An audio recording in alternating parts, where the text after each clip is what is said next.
dan kuda. Tai yang paling busuk kita tahu tai apa? Tai lembu tak busuk. Tak payah balik pergi cium tengok tai. Ya. Tai lembu tak busuk. Tai apa yang busuk? Tai kuda. Tai kuda dengan tai kedai dan tai bawal. Bawal atau bawal? Bawal kecukan kuda dengan kedai dia jadi bawal.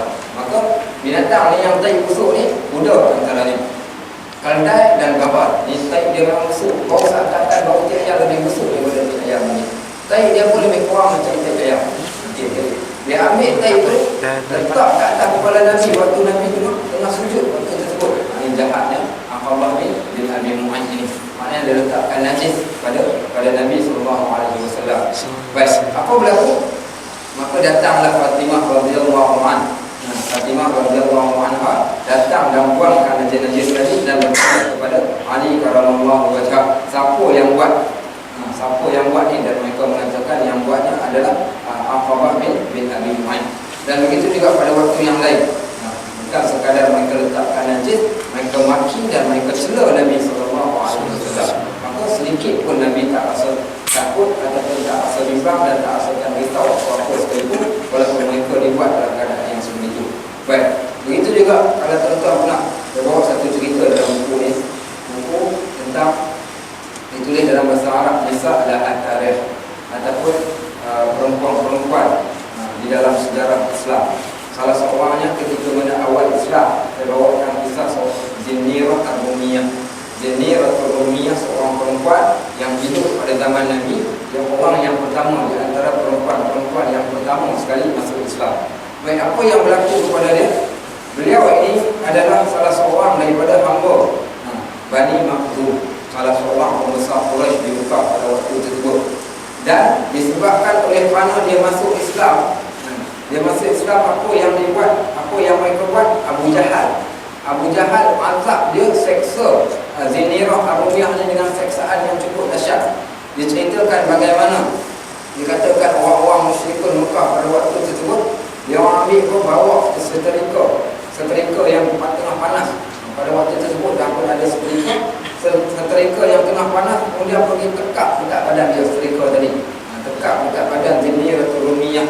Kemudian dia orang panggil pula budak-budak, lontarkan batu dekat dia dan korek mata dia.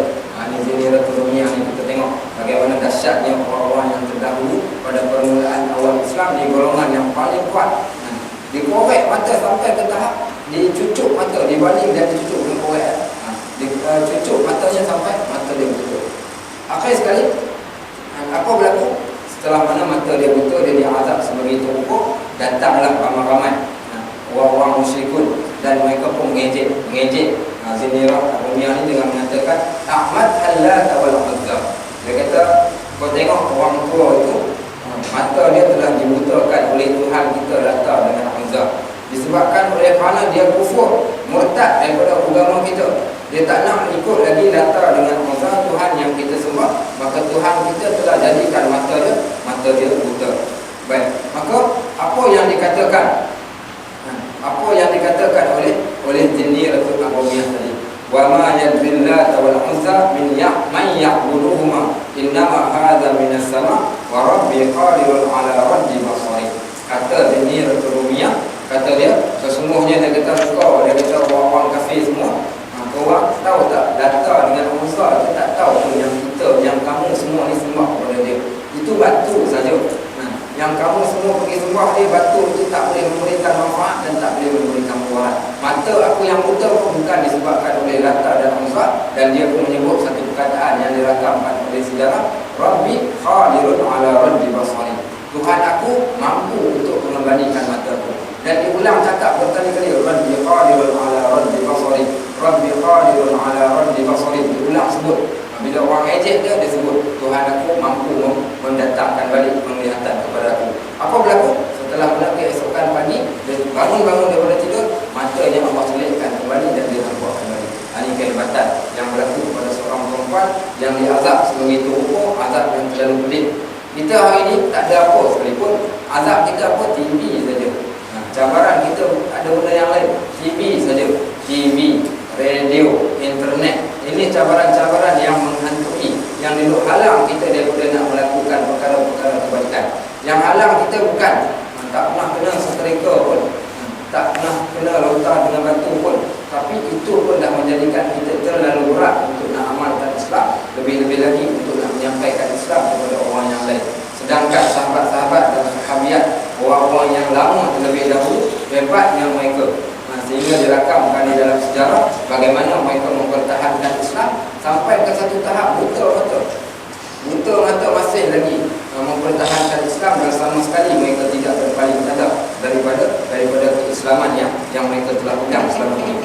Inilah kita katakan kehebatan yang ada pada sahabat-sahabat, pada golongan as-sabiqun dan awwalun, golongan yang pertama di dalam Islam. Baik, antaranya yang lain diceritakan orang-orang antara yang diazab oleh kaum musyrikin Mekah pada waktu tersebut, antaranya Khubbab bin Al-Irs, iaitu orang yang pertama sekali di antara hamba-hamba yang menzahirkan Islamnya. Sebelum daripada itu semua orang diam-diam, tak berani nak mengatakan aku orang Islam. Dan orang yang pertama menzahirkan Islamnya adalah Khubbab bin Al-Irs. Dia antara orang yang pertama sekali menzahirkan Islam di kalangan hamba. Dan tuan dia adalah Ummu Ammar. Ummu Ammar. Apa yang Ummu Ammar ni buat dekat dia? Diletakkan batu yang panas, diletakkan besi yang panas di atas belakang dia. Letakkan menerak ke atas padang pasir yang sedang panas, ambil seterika besi yang panas dan cucuk dekat belakang dia, sehingga nampak tulang dia. Sehingga nampak tulang-tulang dia dicucuk dengan besi pada waktu tersebut. Dan maka jadilah punggung dia ni, belakang dia ni terbelah belakang ni sampai sebegitu rupa. Dan fajar ila Rasul sallallahu alaihi wasallam, datang Nabi bertemu dengan Nabi sallallahu alaihi wasallam ketika mana berada di Kaabah pada waktu tersebut. Bila mana orang muslimin melihat keadaan yang berlaku kepada dia, faqala Khubbab, katalah dia kepada Nabi. Khubbab ni pergi mengadu dekat Nabi, ya Rasulullah, wahai Rasulullah, ala tad'u lana, kenapalah engkau tak nak bantu, tak nak berdoa kepada Allah? Teruk sangatnya aku dah tak tertanggung dahsyatnya kita ni diazab, diganggu gugat oleh tokoh kafir. Ala tad'u lana, ala tastamsiru lana, kenapa engkau tak minta pertolongan daripada Allah ya Rasulullah? Faqa'ada Nabi sallallahu alaihi wasallam wa huwa mahmarul wajh. Maka bila mana ditanya kepada Nabi keadaan semikian, muka Nabi menjadi merah. Maka tanya Nabi kepada beliau, wa ma za laqaitum ya Khubbab, apa yang berlaku kepada kamu ya Khubbab, apa yang mereka buat? Laqad kana min qablikum, kau tahu tak wahai Khubbab, sesungguhnya orang-orang sebelum daripada kita, yumasyatu bi amsyatil hadid, mereka disikat dengan sikat besi. Disikat dengan sikat besi, disikat maknanya satu besi yang seakan-akan pencakar, yang dicakar di belakang dia.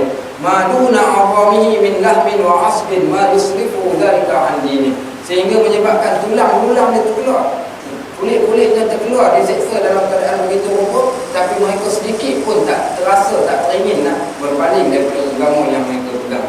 Wa yudha'ul minsyar ala mufriqin ra'sahu, dan ada orang yang diletakkan gergaji di tengah kepala dia, fa yushaqqahu isnatain, dan dibelah kepala dia dengan gergaji.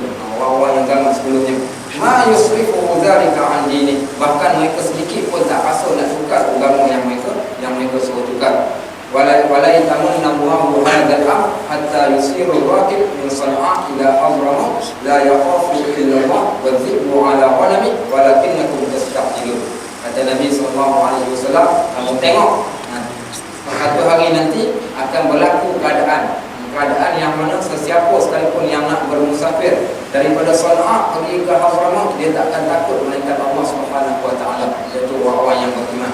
Dan walaupun dalam keadaan dikatakan banyak gangguan-gangguan kat sana, tetapi kata Nabi, walakinnakum tasta'jilun, kamu terlalu berojok nak ada kemenangan, sedangkan kamu belum lagi diuji dengan betul-betul ujian. Ini salah satu daripada cerita-cerita yang berlaku ketika mana awal Islam. Antaranya turun salah satu ayat Al-Quran yang untuk sebagai motivasi kepada umat Islam pada waktu tersebut. Apa ayatnya? Am hasibtum an tadkhulul jannah, wahai manusia, adakah kamu mengira yang kamu akan masuk ke dalam syurga? Walamma ya'tikum masalul ladzina khalu min qablikum, sebagaimana telah datang sebelum daripada kamu orang-orang iaitu masadhumul ba'sa wa dharra, yang mana kami telah uji kepada mereka dengan satu ujian yang sangat pedih. Wa zulzilu hatta yaqula rasul, sehinggalah mereka mengatakan kepada rasul mereka, walladzina amanu ma'ahu, dan orang-orang yang beriman bersama mereka, mata nasrullah, bila Allah nak bantu kami. Ala inna nasrullahi qarib, ketahuilah sesungguhnya bantuan Allah semakin dekat dengan kamu. Ini salah satu ayat yang diturunkan motivasi kepada sahabat-sahabat Nabi yang mana mereka diuji dan diseksa sebegitu rupa. Baik, tuan-tuan pernah dengar satu cerita, pernah baca? Kalau tak pernah baca, cuba pergi cari. Rasanya dalam internet pun dah ada cerita ni. Cerita seorang perempuan, nama dia Zainab Al-Ghazali Al-Zubairi. Seorang perempuan tokoh dakwah muslimin di Mesir. Seorang perempuan yang dia didera, dia azab dengan sama azab sebagaimana orang yang terdahulu. Dimasukkan dia di dalam penjara dan dilepaskan anjing. Dilepaskan anjing sehingga supaya anjing tu gigit dia. Kemudian diazab, iaitu dengan disempat dia, kemudian pula disiramkan air di belakang dia. Kemudian dihina dia dan disiram dia dengan air-air najis dan sebagainya. Untuk apa? Untuk dia mengaku ataupun untuk dia nak menukar etikad yang ada pada dia. Tapi apa berlaku? Semua ujian-ujian tadi menjadikan dia orang yang makin hebat dan orang yang makin kuat. Inilah yang kita katakan kehebatan iman yang ada pada mereka. Kekuatan mereka adalah kekuatan pada iman.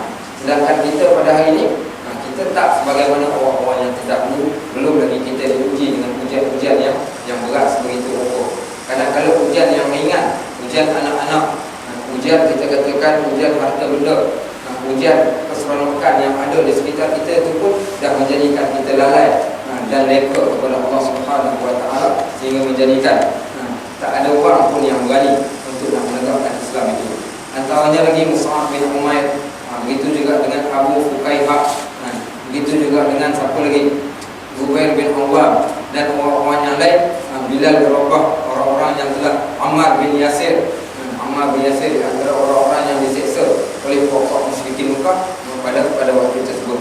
Baik, qala al-musannif rahimahullah, kata dalam kitab ini, sahabat-sahabat Nabi radhiyallahu alaihim ajma'in telah mengalami 1001 siksaan, sehingga terdapat di antara mereka mati kerana penyiksaan yang melampaui batasan, manakala setengah yang lain buta dan cacat anggota dan sebagainya. Siksaan yang sedemikian rupa tidak sedikit pun melemahkan semangat iman yang ada pada mereka untuk nak menegakkan kalimah Allah. Dalam soal ini, kiranya hendak kita memperkatakan secara mendalam, mungkin tak sempat memadailah setakat bahawa apa yang telah diceritakan oleh Bukhari, sebagaimana kisah yang kita bacakan tadi, Khubab bin Al-Arad, bagaimana yang kita bacakan tadi, kisah beliau yang diazab. Baik, pengajaran dan renungan daripada kisah yang berlaku ini, apa yang terlintas di otak fikiran orang yang baca kisah penyiksaan sahabat-sahabat Nabi yang beraneka rupa ni, maka mungkin ada yang bertanya, kenapakah Nabi dan sahabat rela menanggung azab? Bagaimana mereka sanggup rela menanggung segala jenis azab dan sengsara penyiksaan mereka selama ini? Dan kenapa pula Allah tak lindung mereka daripada penyiksaan ini? Selalunya orang kata kita di pihak yang benar, dan risau Allah akan bantu kita. Tetapi kenapa pada waktu tersebut Allah tak bantu sedikit pun? Bahkan pelbagai azab yang mereka kena. Dan bukankah mereka ini adalah orang-orang yang disaingi oleh Allah, para pendakwah, orang-orang yang awal di kalangan Islam, orang-orang yang hebat? Kenapa Allah tak bantu mereka? Maka kata pengarang kitab ini, untuk menjawab soalan tadi, dia kata sifat yang pertama bagi manusia sebagai penghuni dunia ini adalah mukallaf. Apa maksud mukallaf? Orang yang ditentukan. Orang yang ditentukan, iaitu dia mesti melaksanakan segala perintah dan suruhan Allah yang berat dan susah. Berdakwah dalam agama Islam dan berjihad untuk tinggikan kalimah Allah adalah sebahagian daripada kerja-kerja mukallaf, orang-orang yang telah Allah jadikan mereka sebagai orang Islam. Baik, apa Allah sebut di dalam Al-Quran?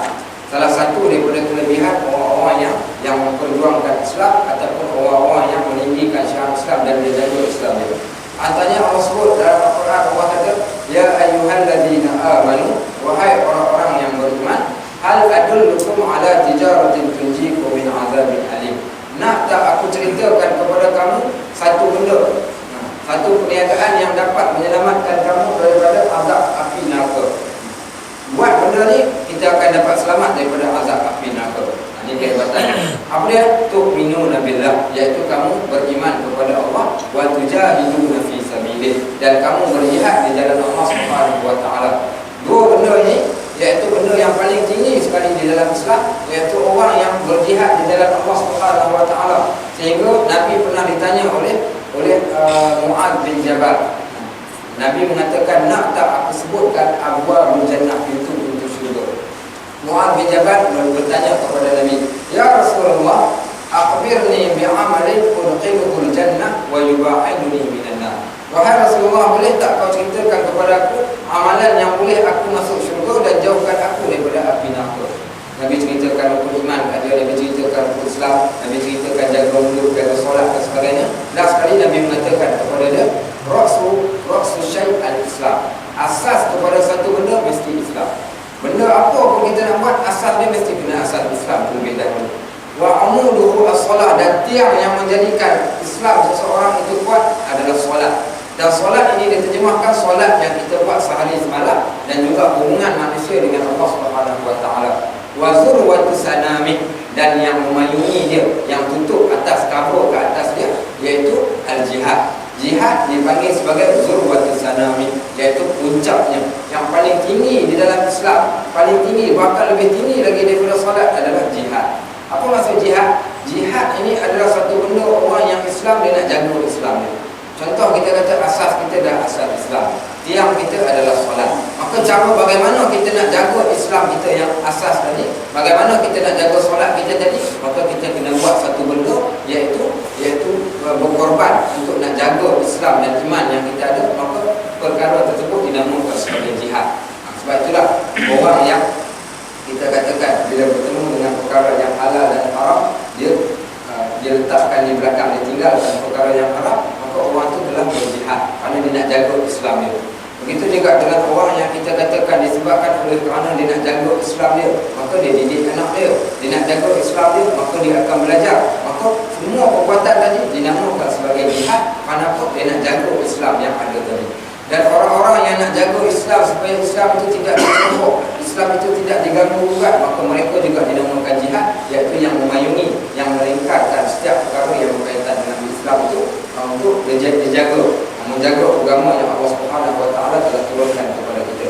Dan itu juga yang ditulis oleh Imam Syatibi dalam kitab dia Al-Muwafaqat. Apa kata Imam Syatibi? Perkara utama yang wajib manusia kena jaga adalah hifdzuddin, jaga agama. Orang yang jaga agama, dia mati, dia sebagai syahid, dan dia adalah orang yang berjihad. Yang kedua, hifdzul aqal, jaga akal.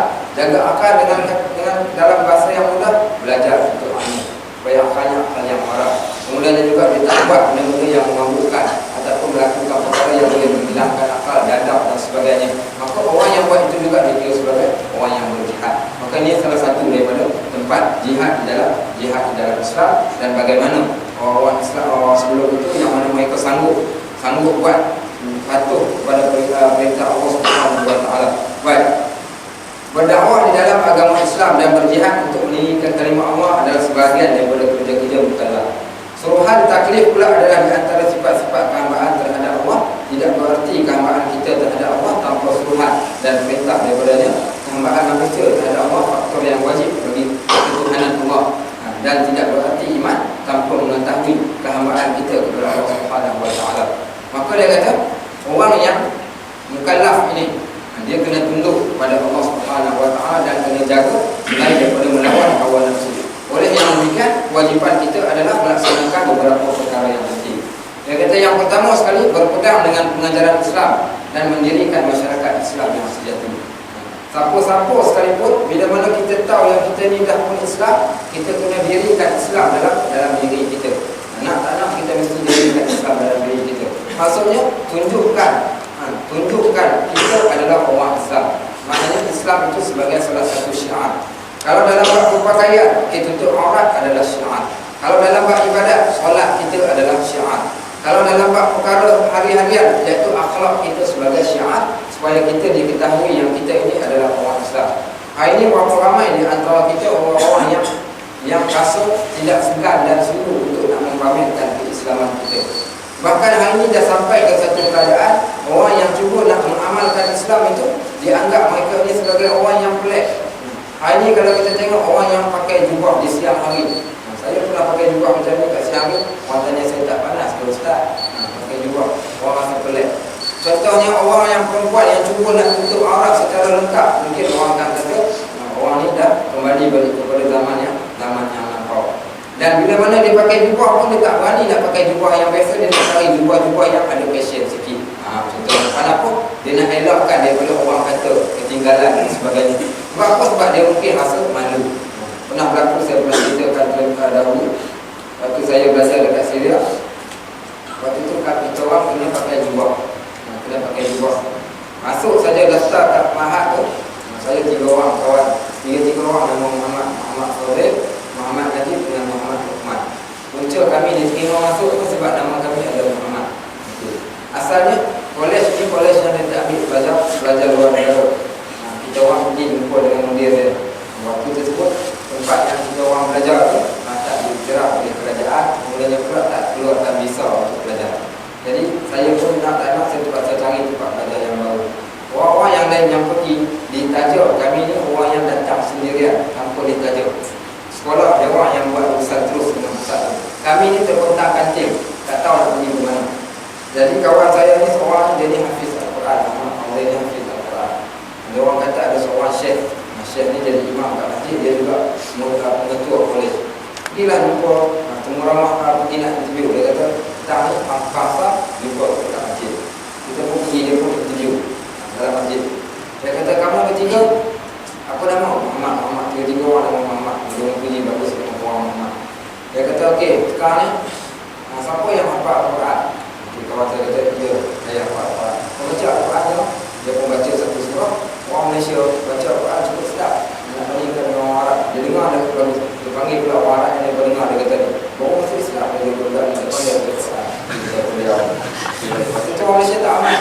Lebih kurang 30 orang macam tu kerja yang ada kat Damsyik. Lepas tu semua lebih kurang 30 orang. Jadi bila dia tengok Muhammad Fadil ni, mata sepet biji macam Jepun. Jadi dia panggil kat kita orang, ya bani orang Jepun. Tak apalah, orang Jepun. Dia kata dia panggil kawan-kawan dia kata, main cepat. Dia kata, orang Jepun baca Al-Quran sedap. Jadi dia apa dia kata? Syekh dia kata, sebabkan kawan kau ni aku terima orang bertiga. Tapi visa yang korang dapat bukan visa belajar, korang dapat visa bekerja. Kami dapat visa permit. Belajar tu bukan permit belajar, tapi permit untuk bekerja yang kami dapat. Kerana sekolah tu tak diberikan kelayakan untuk berikan permit untuk orang-orang. Belajar. Hari pertama masuk, tiba-tiba dia panggil pergi ke pejabat. Datang, tukang ukur semua baju.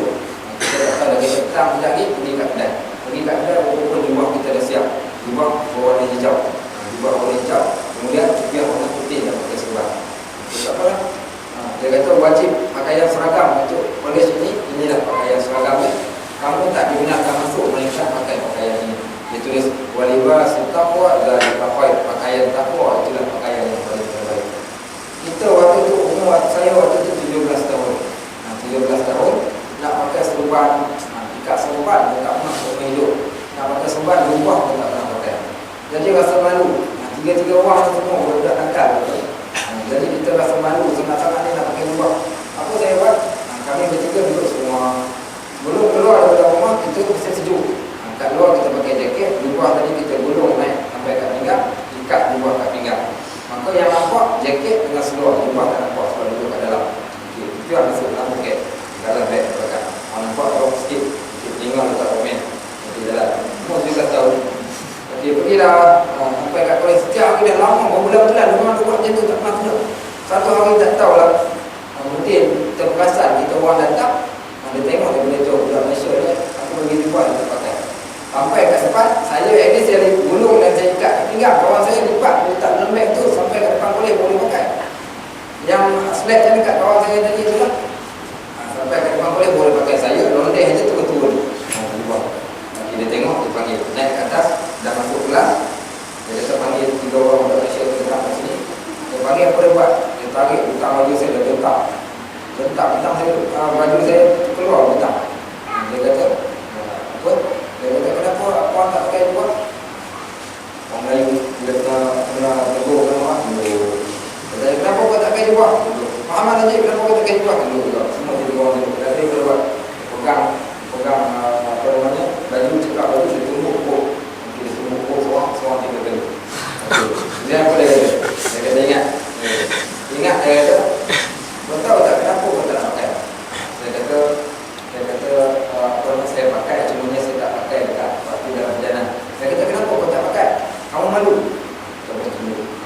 tak malu tak pakai lah. Memang kita malu pun tak pakai. Dan kita ingat kalau kau malu untuk nak memamerkan satu imej Islam yang ada pada kita, maka akidah begitu juga. Kalau kita sendiri malu nak pamerkan, kita ni orang Islam, kita malu nak memamerkan yang kita itu adalah orang Islam, dia kata akidah kau boleh juga. Kalau kau malu, kau masuk Islam, dia kata. Kau ingat dia kata, kau dah lah bawa masuk Islam, kau datang kau ada ujung dunia, dia kata masuk Islam. Kau datang pada ujung dunia, datang ke sini, datang nak belajar. Okay. Kemudian dia report kat guru kelas saya. Guru kelas saya pula Syekh Omar. Dan sepanjang orangnya, dia tahu menggabang pula. Masuk dalam kelas, dia ni saya tak tahu, mungkin maksudnya dia ada belajar taekwondo atau karate gitu. Masuk dalam kelas dia panggil, dia pegang jalur dia. Dia pegang jalur, dia kata, kau, dia kata, harap nama saja Muhammad, dia kata simpan jalur, tapi dia kata, malu pakai jubah. Kemudian, dia kata, kau tulis kat sana. Dia pun tulis ke belakang, tulis ke belakang. Dia kata, berjalan. Waktu jalan tu lah, dia pegang. Dia tak tahu lah, ada lah buah dia bagi kat sini, dia sepak. Tapi saya bagi kata, kemudian, ada pukulan cara karate lah buat macam tu. Kena pukul kat dalam dengan ustaz dia kata. Antara kunci sebab kita malu memamerkan Islam. Itu yang berlaku. Hari ni berapa banyak orang yang malu dalam bab yang macam tu. So ramai. Sekarang ni dah sampai satu trend. Tadi ada orang hantar mesej kat saya. Hantar mesej nak tanya nama anak. Okey, apa dia tanya? Okey. Afrina Zahra. Ustaz, boleh tolong cek sekejap apa maksud Afrina Zahra nak letak nama anak? Okay. Saya pun tanya kenapa nak letak nama tadi Afrina Zahra tadi. Dia kata sedap nama tu Ustaz. Sedap. Okay, baik. Kenapa orang suka letak nama-nama yang agak komersial, nama-nama yang moden-moden orang suka letak? Kenapa tak letak nama Zainab? Okay. Kenapa tak letak nama Fatimah? Kenapa tak letak nama Muhammad? Sebagaimana Imam Ghazali, Ahmad bin Muhammad bin Ahmad bin Muhammad bin Ahmad Al-Ghazali Al-Qusi Al-Sabuhi. Dia nama Muhammad, bapa dia nama Ahmad, atuk dia nama Muhammad balik. Bapa atuk dia nama Ahmad. Berulang-ulang antara Muhammad dan Ahmad nak tunjukkan rasa cinta kepada Nabi kita Muhammad sallallahu alaihi wasallam. Begitu juga dengan nama-nama yang lain, nama-nama yang Abdul Rahman, Abdul Razak, Zakaria, Ayub. Apa lagi nama-nama yang baiknya tu? Ini semua nama yang orang tak pakai lagi. Kenapa kita tak pakai nama tu? Malu. Betul tak? Dia kata nama klasik. Sebab kita pandang nama tu, kita tak sampai ke tahap dalam bab iman. Kalau kita tak kaitkan benda kita buat, kita tu tak kaitkan dengan ibadat, dengan Allah Subhanahu Wa Taala. Sebab tu yang ramai di antara kita bila cari nama, dia nak cari nama yang moden-moden. Walaupun ialah kita tahu kadang-kadang sedap dan moden. Tapi waktu yang sama kita nak waktu yang sama kita dah tunjukkan yang kita malu dengan menggunakan nama-nama yang baik tadi. Baik. Bukan saja dalam bab yang macam tu. Begitu juga dalam bab amalan-amalan yang lain, dalam cara berpakaian kita, cara akhlak kita, cara bercakap kita. Bahkan jumpa orang nak bagi salam, kadang-kadang bukat dulu sangat-sangat.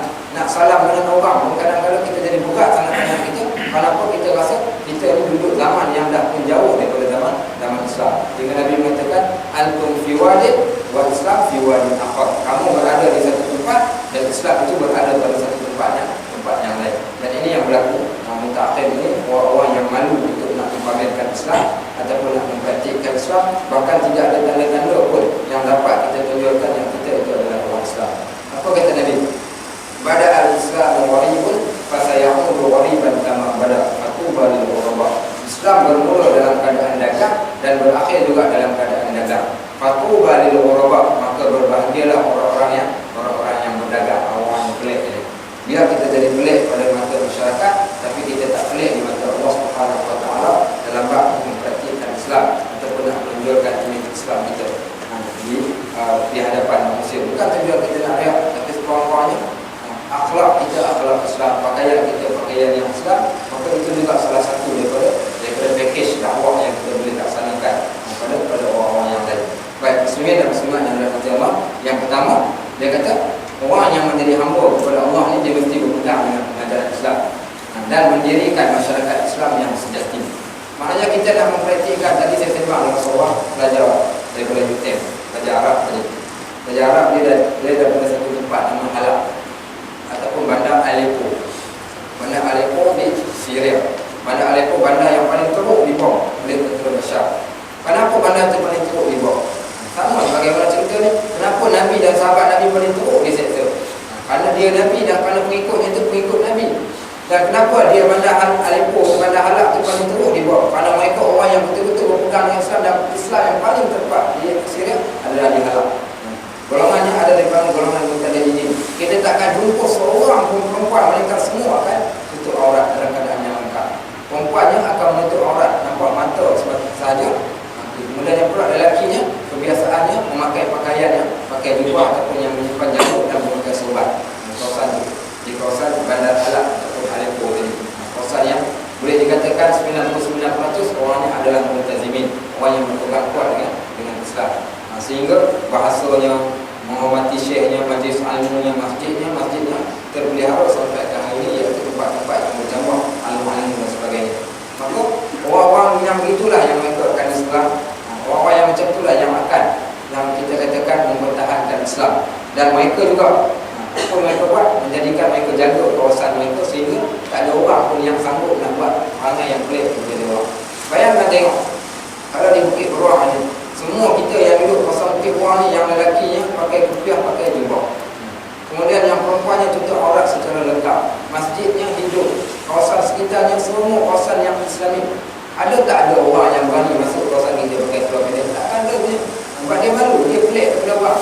Hari ini kita yang pakai jubah, kita masuk. Contohnya saya pakai jubah, saya masuk MMU pukul 1 tengah hari. Saya pula rasa kedai dengan pukul 1. Kita pula rasa pelik. Kita sendiri yang rasa pelik bagi kita. Sebab apa? Kita berlawan dengan arus orang. Bayangkan tengok, kalau orang yang pakai seluar pendek, perempuan yang pakai seluar pendek, ke lelaki yang tak tutup aurat, dia masuk kawasan.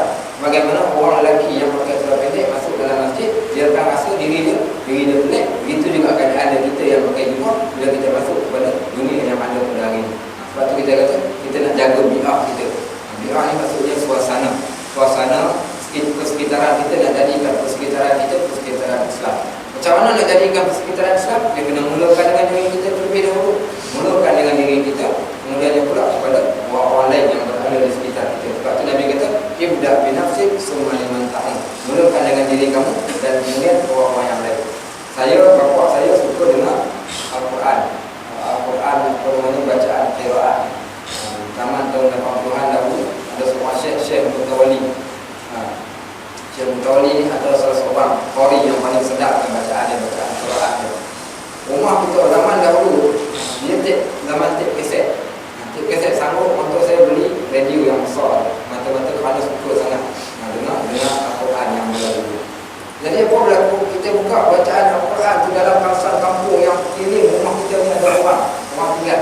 Kita buka dengan kuat. Bila kita buka kuat, orang lain, rumah-rumah kawasan yang lain nak buka lagu, dia rasa malu. Dia nak buka lagu, dia rasa malu. Sebab apa? Dia kata segan. Rumah tu berjangkit buka Al-Quran, kita nak buka lagu. Nampak kesan daripada seorang yang buat baik, akhir kali kebaikan dari itu akan tersebar kepada orang-orang yang lain. Contoh kita katakan kesan kita yang pakai pakaian yang Islam, mempamerkan akhlak yang Islam, kesan kepada orang yang tak mempamerkan akhlak yang Islam. Apa berlaku? Dia akan rasa segan dengan kita. Nak tak nak, dia terpaksa aksa dan ikut cara kita. Kenapa? Dia akan malu dan segan. Ini penting dakwah bil hal, kita kata. Dakwah dengan keadaan kita, bukan dakwah dengan percakapan, tapi dakwah dengan keadaan kita. Kadang-kadang saya dulu buat pelajar rutin dalam pelajaran yang dulu. Jumpa tengah malam. Kalau dia jumpa kita tengah malam, kita pakai jubah, kita pakai kufiah, kita pergi kat kedai makan. Bila orang dulu melepot kat kedai makan, bercampur lelaki dan perempuan, apa akan berlaku? Kalau dia kenal kita, sudah tentu dia akan toleh macam tak kenal kita. Sebab apa? Dia malu. Ini yang kita kata kesan. Kita nak supaya orang rasa macam tu. Kita tak payah sebut, dia sendiri akan rasa keadaan yang macam tu. Tapi ada juga yang jenis tak malu. Kita jumpa pelajar UTM pakai tengah malam, naik motor, jumpa pukul 2 pagi. Jumpa kita kat kedai, ingat ustaz dah tidur. Ustaz dah tidur kat pukul 2 pagi. Jumpa pukul 2 pagi dengan ustaz. Yang dia pakai jaket naik motor. Pakai jaket pula, jaket macam ada masa tu. Besar ni, jaket besar ni. Kita pun tengok dia pakai jaket. Sejuk kau? Ustaz, sejuk kau ustaz naik motor malam-malam. Cakap kau ada hantar ke? Tak ada hantar. Kau pakai jaket, kau cakap sejuk yang bawah, pakai seluar pendek pula. Nampak tu kita gila je manusia. Ada jenis yang tak perlu. Ada juga yang jenis malu. Kalau jumpa kita pakai pakaian yang mungkin menedahkan aurat dan sebagainya, maka mereka akan melencong ke arah yang lain. Maka ini yang kita nak, sebab kita nak jaga bayangkan tengok kalau ramai yang berada dalam keadaan macam ni, dan ramai yang sanggup menegur ataupun memberikan peringatan kepada sahabat-sahabat kita yang lalai, maka aman dunia ni. Tak akan berlaku keadaan-keadaan yang macam ni, kerana orang ni dia akan malu. Hari ni saya mengajar kat kelas, ada pelajar datang kat kelas, pelajar perempuan ni, bukan pelajar lelaki, masuk kelas, dia pun dah datang kelas lewat. Kelas 8 pagi, dia datang pukul 8.30. Kadang pukul 9 pagi baru datang kelas yang belajar. Datang dengan handbag yang pemain lagi, letak handbag kat atas meja. Letak 2 handphone, satu BlackBerry, satu Galaxy S3. Letak kat atas meja. Okey, pelajar tak apa lagi. Saya ingatkan itu saja. Yang paling hebat ini yang kita kata, kalau orang lelaki kita panggil bedebek lah. Letak keluarkan, letak kotak rokok kat sebelah atas meja ni. Saya fikir, dia budak ni dia tak tahu yang pertama apa yang kita. Yang kedua, kalau tak hormat aku sebagai guru tahu lah apa yang kita, dan tak rasa malu. Dia yang perempuan letak rokok sama dekat atas meja. Bukan, itu tak, dia walaupun dia tak hisap, tapi dia tak tahu tadi apa. Rokok, Ustaz. Kenapa Ustaz? Ada rokok, kita kata ni. Rokok, kita kata tadi, rokok tu, rokok Ustaz. Kita kata perempuan ni, kita kata hormat saya, hormatilah kelas orang yang ada itu. Janganlah perlu, kita tak kata istilah kurang ajar. Tapi kita katakan orang yang tidak menghormati orang yang lain dalam keadaan yang macam itu. Apa moral dia nak katakan yang orang dah hilang sifat malu? Dia tak takut apa-apa sekalipun, paling dia berada pada suasana orang yang boleh terima keadaan-keadaan yang macam itu. Orang boleh terima keadaan yang macam itu. Hari ini kita tengok ada orang yang contohnya macam perempuan, ada student datang jumpa kita, pakai tudung, lehernya dibuka, ataupun pakai tudung bajunya yang menampakkan punggung, baju yang tingkat, seluar yang ketat. Ini semua keadaan-keadaan percampuran yang dah jadi caca marwah di antara Islam dan bukan Islam, dan mereka menganggap benda itu adalah benda yang baik. Berarti saya selalu tekankan, di sana kita ada akhlak, kita ada moral. Kita ada dua benda. Dan Nabi bawa kat kita akhlak. Moral ni orang barat curi daripada orang Islam, dan dia namakan moral, di samping ditukarkan sedikit ayat tu dalam bab moral. Contoh, ada kita mempertikaikan seorang perempuan yang tutup aurat, dan seorang perempuan yang tak tutup aurat. Seorang perempuan yang tutup aurat ni dia baik, dan seorang perempuan yang tak tutup aurat dia juga baik. Pada moralnya, budak perempuan yang tak tutup aurat ni dia adalah orang yang baik. Pada moralnya dia ada baik, tak ada masalah. Dia belajar elok, dia hormat orang, dia adalah pelajar yang baik. Tetapi pada akhlak Islam, dia orang yang tidak berakhlak. Moral ia, tapi tidak ada akhlak. Begitu juga dengan seorang lelaki. Seorang lelaki kita tengok dari sudut fizikalnya. Contohnya kita katakan seorang lelaki yang tidak solat. Pada moralnya, tak ada masalah selagi mana dia baik. Pada moralnya tapi tidak pada Islam, pada akhlaknya dia orang yang tidak berakhlak. Sebab itu kita kata kita kena buat pertimbangan dia dengan neraca agama, baru kita akan selamat di dunia dan di akhirat. Sebab itu nak tak nak kita kena kembali kepada Allah. Kita tengok bagaimana golongan yang asal dahulu, punca mereka jadi kuat, mereka sanggup berkorban apa saja kalau mereka berpegang dengan pengajaran Islam, dan mereka mendirikan masyarakat Islam yang sejati tanpa mereka rasa takut sedikit pun kepada benda-benda yang lain. Dan yang kedua, kita mengarang mengharungi sebarang kepayahan dan menghadapi segala kesusahan serta membelanjakan harta kekayaan untuk mencapai tujuan di atas. Di antara benda yang kita kena buat lagi, iaitu kena harungi juga apa sahaja kepayahan dalam menghadapi segala kesusahan yang mendatang. Dalam Islam tidak ada nama iaitu saya duduk atas saya duduk orang atas pagar. Saya atas pagar. Kali kau kena pilih, kau nak Islam ke kau tak nak Islam? Minta maaf saya duduk atas pagar. Tak boleh atas pagar. Hak ataupun batil, halal ataupun haram. Kemudiannya pula bila kita sanggup, bila kita dah terima Islam, kita kena sanggup terima segala kepayahan dan kesusahan yang berkaitan dalam bab perkara Islam ni. Apa-apa sahaja. Saya pernah bertemu orang minta saya bagi satu ucapan dari speaker, become an agent of change. Tajuk dia, cara macam mana kita ni nak jadi ejen perubahan di dalam satu organisasi. Yang minta saya tu adalah orang daripada satu company dekat Melaka ni lah. Satu company yang kata semua tahu lah. Senang cerita KWSP lah. KWSP dia minta saya cakap. Dia panggil semua manager kat seluruh Malaysia datang kat sini. Dia suruh saya bercakap selama 6 jam. 6 cerita tajuk ni. Saya buatlah bahagian. Tapi pagi sebelum waktu saya sampai tu, pengurus besar dia datang jumpa saya. Dia orang kenalkan dia ustaz yang akan bercakap. Dia kata, ustaz, cuma saya kalau boleh nak beritahu ustaz lah,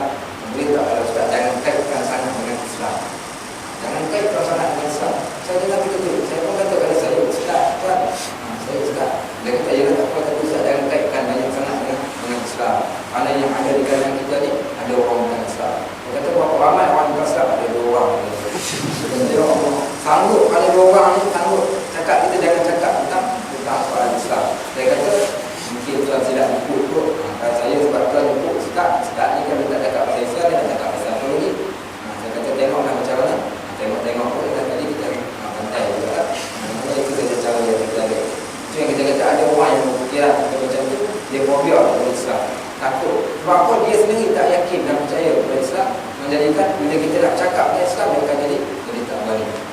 Jadi tak berani takut. Orang ni saya pun tak sangka. Immigration mula-mula sekali immigration Kementerian Dalam Negeri panggil saya bagi ceramah di Brosur. Tak salah lagi bila dah ceramah dekat Kementerian Dalam Negeri yang terlibat Jabatan Pendaftaran Negara, bos pendaftar syarikat, kemudian pula immigration dan pula Kementerian Dalam Negeri. Kemudian dah menyakit pergi kat sampai kat polis Melaka Depok. Tuan saya ASP sekian. Dia cakap Ustaz Najib, saya kata sudah boleh kat Depok. Dia kata jemput tuan ceramah boleh berasal. Jemput ceramah boleh berasal. Okey, baik, tak apalah. Sama juga ni. Ustaz, tentu dia ada orang Ustaz tak faham lah. Ada orang tulis. Dia tulis yang pertama sekali, nama Ustaz akan dihantar dulu pergi ke MKN, Majlis Keselamatan Negara. Yang kedua, Ustaz jangan bercakap benda-benda yang sensitif. Maklum sajalah dia kata. Dia kata insya-Allah. Maknanya hari ni kita nak bercakap kebenaran ni kita kena minta izin terlebih dahulu. Kena ikut apa yang manusia boleh terima, bukan ikut apa yang Allah suruh kita terima. Ini berlaku.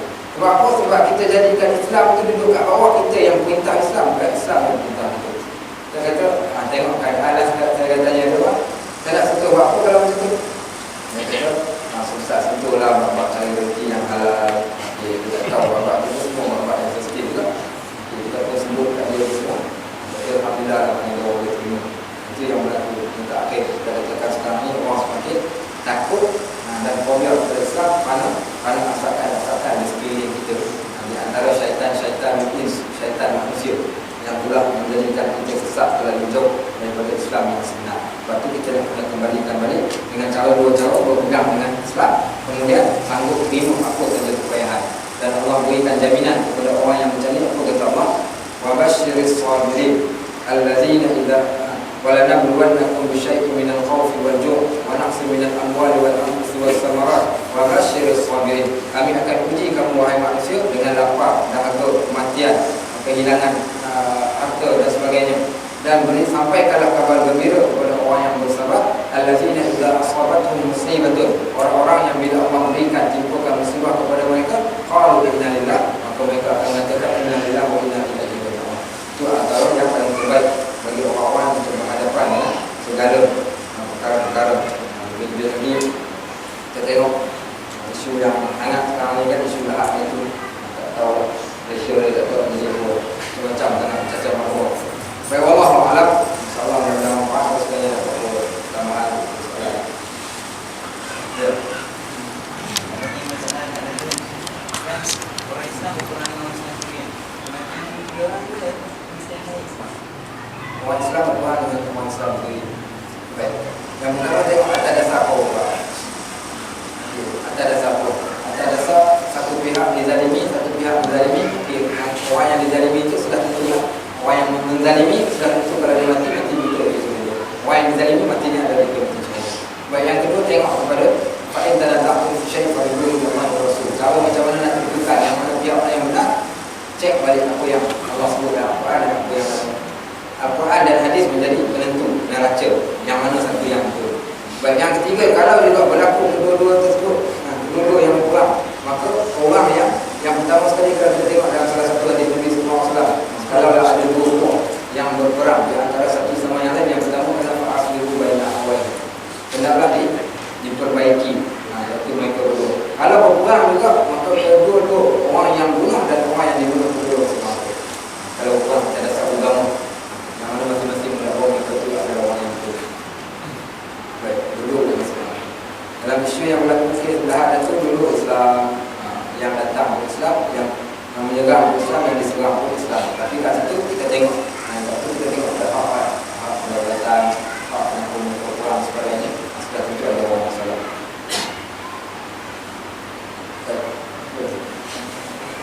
Proses ini ada orang Islam yang mengajar Islam.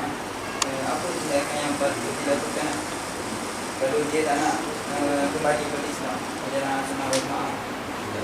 Yang pertama sekali, orang yang dalam bab ni, orang yang murtad, kita tak katakan orang Syiah itu murtad kepada Islam.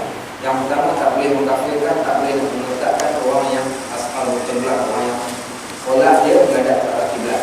Itu umum. Bila kita boleh kafirkan dan murtadkan mereka ini, yang pertama